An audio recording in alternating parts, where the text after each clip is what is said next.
Assalamualaikum warahmatullahi wabarakatuh. Nama saya Muzakli dari kelas A22. Di sini saya akan merangkum materi pertemuan kedua dari kelompok 1 yang berjudul Sejarah Kerajaan Cirebon Pra-Islam.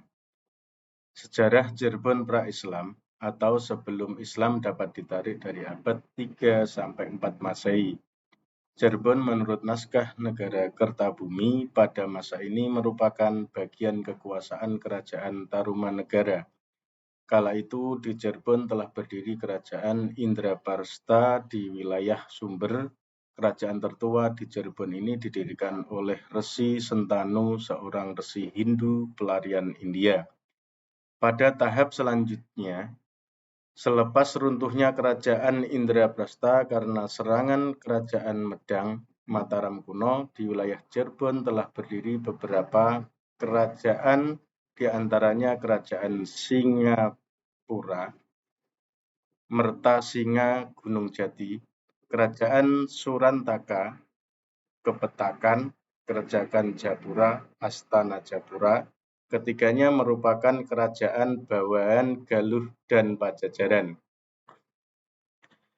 Sebelum berdirinya kekuasaan politik Islam di bawah kepemimpinan Sunan Gunung Jati, wilayah Cirebon dapat dikelompokkan atas dua daerah, yaitu daerah pesisir disebut dengan nama Cirebon Larang dan daerah pedalaman yang disebut Cirebon Girang.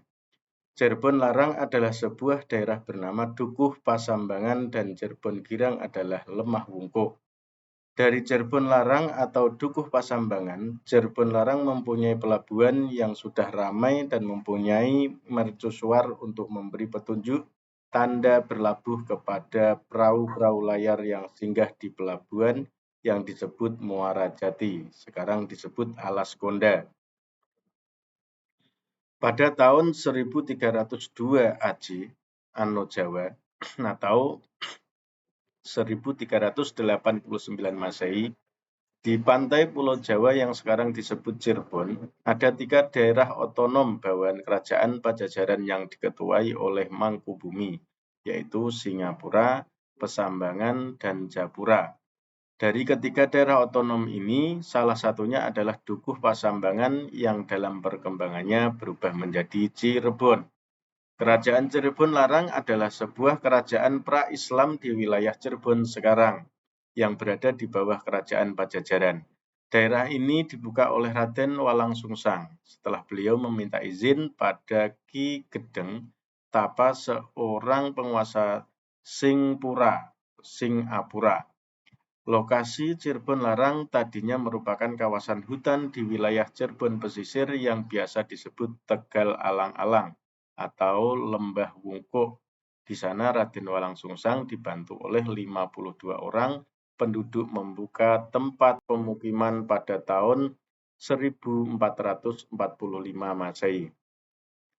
Selanjutnya, untuk mengislamkan keluarga Ki Danusela, Walangsungsang menikah lagi dengan putri dari Ki Danusela yang bernama Retna Riris, kemudian berganti nama menjadi Kencana Larang. Ki Gedeng Tapa, kerajaan Singapura, meninggal dunia. Raden Walangsungsang kemudian meneruskan tugas untuk mengatur pelabuhan Muara Jati dan menyatukan wilayah kerajaan Singapura dengan wilayah Pakuan Cirebon Larang dalam satu kekuasaan. Untuk mengamankan dan mempertahankan pelabuhan Muara Jati yang semakin ramai, Raden Walangsungsang membentuk Satuan Keamanan dan Ketertiban. Wilayah Cirebon Larang telah lengkap untuk membentuk kerajaan, maka Prabu Jayadewata segera mengirimkan utusannya yang bernama Jagabaya, perwira angkatan perang Pajajaran, serta Raja Sengara Kian Santang, adik bungsu Walangsungsang, untuk menobatkan Raden Walangsungsang sebagai raja daerah dengan gelar Tumenggung Sri Mangana Cakrabuana. Awal penyebaran Islam di Cirebon dikaitkan dengan Sunan Gunung Jati, salah satu dari ke-9 Wali Songo yang dianggap sebagai penyebar Islam di Jawa. Sunan Gunung Jati yang juga dikenal sebagai Syarif Hidayatullah adalah seorang ulama dan pemimpin yang berhasil mengajak masyarakat Cirebon untuk memeluk Islam melalui pendekatan yang lembut dan inklusif. Masa pra-Islam, sebelum datangnya Islam, Cirebon adalah bagian dari wilayah Kerajaan Tarumanegara yang terletak di sekitar kawasan Jawa Barat saat ini. Kerajaan ini merupakan salah satu kerajaan Hindu-Buddha pertama di Pulau Jawa pada abad ke-5. Cirebon pra-Islam pada awalnya adalah sebuah daerah yang bernama Tegal Alang-Alang yang kemudian disebut Lemah Wungkuk dan setelah dibangun oleh Pangeran Walangsungsang, diubah namanya menjadi Caruban. Dukuh Caruban adalah dukuh yang dibangun oleh putra mahkota Pajajaran, Pangeran Cakrabuana atau Raden Walangsungsang yang dibantu oleh adiknya Lara Santang dan istrinya Nyai Indang Gelis. Pedukuhan yang dibuka oleh Pangeran Walangsungsang dikenal dengan nama Lemah Wungkuk. Pedukuhan ini sebenarnya telah dihuni oleh seorang nelayan bernama Ki Gedeng Alang-Alang atau Ki Danusela yang kemudian menjadi Kuwu Cirebon pertama. Lama-kelamaan dukuh ini berkembang dan ramai dikunjungi para pedagang dan berubah nama menjadi Caruban. Ki Somaduwoh ini adalah kemudian menggantikan Kuwu Cirebon pertama, Ki Gedeng Alang-Alang sebagai Kuwu Cirebon kedua dan membangun Keraton Pakungwati dengan gelar Sri Mangana.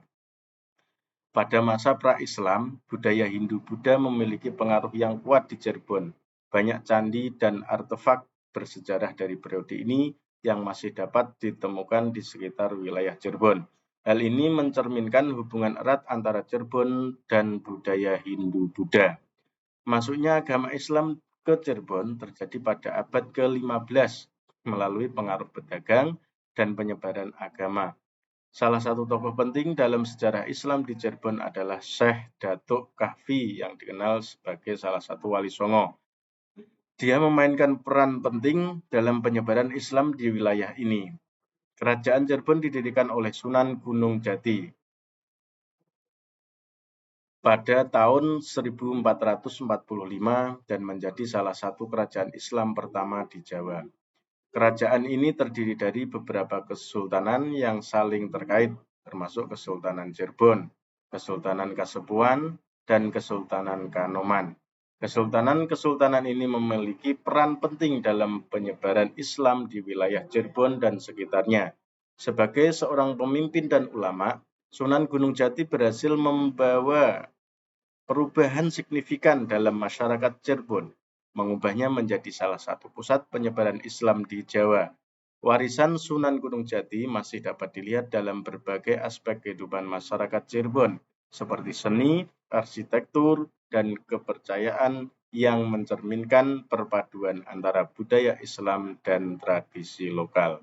Demikianlah ringkasan materi dari kelompok 1 yang dapat saya ringkas saya sampaikan pada video kali ini. Semoga ada manfaatnya. Wassalamualaikum warahmatullahi wabarakatuh.